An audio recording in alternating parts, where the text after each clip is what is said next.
Doctor APJ Abdul कलाम का जन्म तमिलनाडु से कनेक्ट एक आयरलैंड रामेश्वरम में 1931 में हुआ था। ये बचपन से ही बहुत क्यूरियस रहते थे किसी भी चीज़ के बारे में। इनके पिताजी विजिटर्स को बोट में घुमाने का काम किया करते थे। वो उनको रामेश्वरम से कुछ ही दूर धनुषकोडी टेम्पल ले जाया करते थे। इसके अलावा इनके पिता के नारियल के बगीचे भी थे। इनके पिताजी की इनकम इतनी ज़्यादा ना होने के कारण वो सिर्फ अपने परिवार का भरण पोषण ही कर पाते थे। कलाम सिर्फ 8 साल के थे जब 1940 में सेकेंड वर्ल्ड वॉर होने ही वाला था, क्योंकि उस टाइम रामेश्वरम सिर्फ न्यूज़पेपर पढ़कर ही आउटर वर्ल्ड से कनेक्ट कर सकता था। इसीलिए गवर्नमेंट के इमरजेंसी लगाने के बाद जिस स्टेशन में ट्रेन न्यूज़पेपर लाके रुका करती थी, उस स्टेशन में ट्रेन रुकना बंद हो गई थी इमरजेंसी के कारण।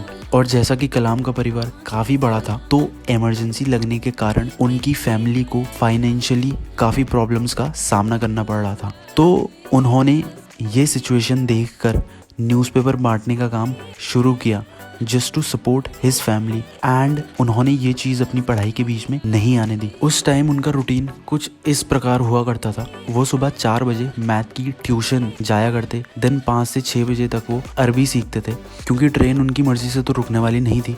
इस वजह से उनको ट्रेन से पहले स्टेशन पहुंचना होता था। ट्रेन से उनका कज़न भाई न्यूज़पेपर बाहर फेंका करता था और वो न्यूज़पेपर कलेक्ट किया करते थे। उसके बाद वो न्यूज़पेपर बांटने का काम करते थे और सुबह के 8 बजे तक वो अपने स्कूल चले जाया करते थे।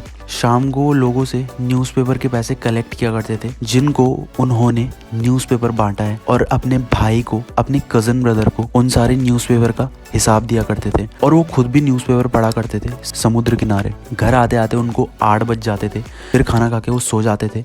और फ्रेंड्स, हम कितना ही एक्सपेक्ट कर सकते हैं एक 8 साल के बच्चे से। इनके पिताजी के साथ अहमद जलालुद्दीन नाम का बंदा काम किया करता था। यूजुअली वो इनकी बोट की मरम्मत का काम किया करता था। और बाद में इन्होंने कलाम की बहन जोहरा से शादी कर ली थी। कलाम इनके साथ अच्छे से जेलअप कर पाते थे, क्योंकि जलालुद्दीन कलाम के सारे सवालों का जवाब दिया करते थे। उस टाइम जलालुद्दीन को रियलाइज हो गया कि कलाम सिर्फ रामेश्वरम में रहने के लिए नहीं बने हैं। उनके पोटेंशियल का रियलाइजेशन जलालुद्दीन को उसी टाइम हो गया था। इसीलिए उन्होंने कलाम के पिताजी जनालुब्दीन से उनकी हायर स्टडीज के बारे में बात की एंड उनका एडमिशन रमानाथपुरम के स्वार्थ हाई स्कूल में कराया। बाद में कलाम तिरुचिपल्ली की सेंट जोसेफ में गए और वहां उन्हें बहुत एक्सपोजर मिला। अहमद जलालुद्दीन के अकॉर्डिंग जो उन्हें मिलना भी ज़रूरी था। कलाम ने वहां जाके एटॉमिक साइंस के बारे में जाना, और जो चीज़ आंखों के सामने नहीं है बट रियलिटी में वो एग्जिस्ट करती है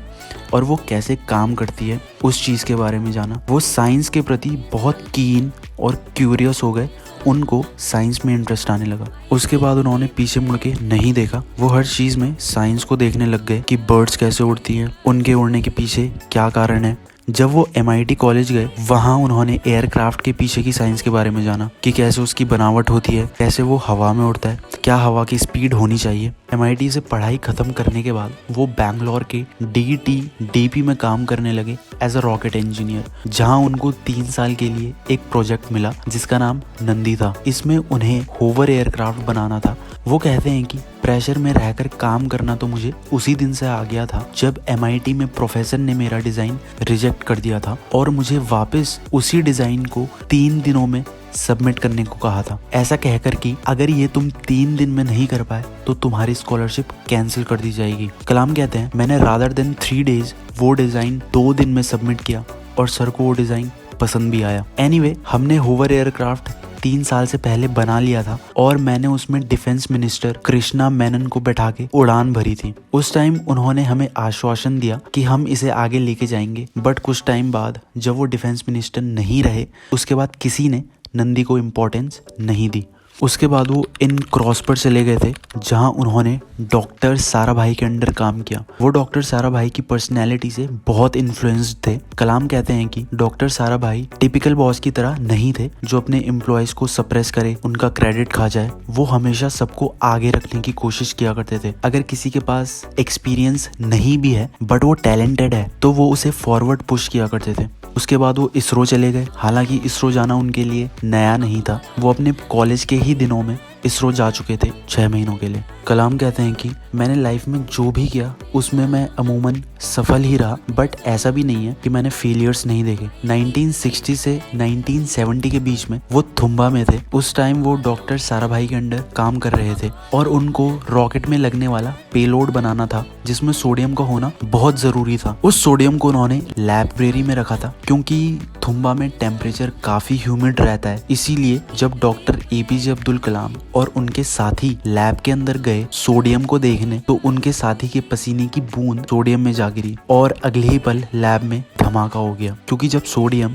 लिक्विड के साथ मिलता है तो धमाका करता है। नतीजतन वो प्रोजेक्ट फेल हो गया। नेक्स्ट आता है प्रोजेक्ट अग्नि। जब वो SLV-3 के लिए मिसाइल बना रहे थे, वो पहले ही स्टेप में आके फेल हो गए। 11 जनवरी 1999 में बैंगलोर में doctor APJ Abdul Kalam as a person बहुत काम नेचर के थे। कलाम कहते हैं कि जब भी वो लाइफ में अप्स एंड डाउन से गुजर रहे होते थे तो उन्हें अपने पिताजी का चेहरा याद आता था और अपने पिताजी की एक कही हुई बात याद आती थी। क्योंकि रामेश्वरम एक आयरलैंड है तो वहाँ समुद्री तूफान आना काफी स्वाभाविक है, इसकी हमें आदत भी थी। बट मैं जब हायर स्टडीज के लिए वहाँ से बाहर गया तो वहाँ बहुत बड़ा तूफान आया एंड मेरे पिताजी की फेरी तहस नहस हो गई। फिर भी उनके चेहरे पर एक भी शिकन का भाव नहीं था। वो कहा करते थे कि हमारे अंदर हमेशा बाउंस बैक करने का जज्बा होना चाहिए क्योंकि लाइफ अनप्रिडिक्टेबल है, लाइफ में कुछ भी हो सकता है। तो कलाम जब भी डिमोटिवेट फील किया करते थे तो वो अपने पिता की बात याद किया करते थे और फिर से बाउंस बैक किया करते थे। कलाम कहते हैं कि